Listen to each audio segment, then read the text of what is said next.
کہتے ہیں کہ ایک امریکی ریاست میں ایک بوڑھے شخص کو ایک روٹی چوری کرنے کے الزام میں گرفتار کرنے کے بعد عدالت میں پیش کیا گیا۔ اس نے بجائے انکار کے اعتراف کیا کہ اس نے چوری کی ہے، اور اس نے جواب یہ دیا کہ میں بھوکا تھا اور غریب ہوں، اگر روٹی چوری نہیں کرتا تو میں مر جاتا۔ جج کہنے لگا، تم اعتراف کر رہے ہو کہ تم چور ہو، میں تمہیں $10 جرمانے کی سزا سناتا ہوں، اور میں جانتا ہوں کہ تمہارے پاس یہ رقم نہیں، اسی لیے تو تم نے روٹی چوری کی ہے، لہذا میں تمہاری طرف سے یہ جرمانہ اپنی جیب سے ادا کرتا ہوں۔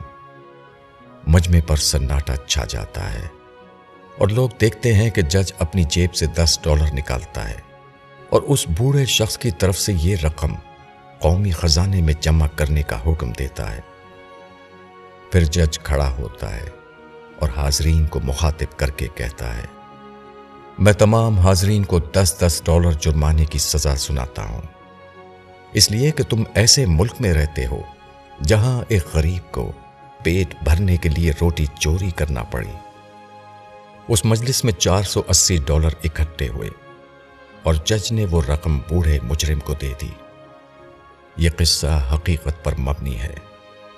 ترقی یافتہ ممالک میں غریب لوگوں کی مملکت کی طرف سے کفالت اسی واقعے کی مرہون منت ہے۔ سیدنا عمر رضی اللہ عنہ 1400 سال پہلے ہی یہ کام کر گئے کہ پیدا ہوتے ہی بچے کا وظیفہ جاری کرنے کا حکم دے دیا۔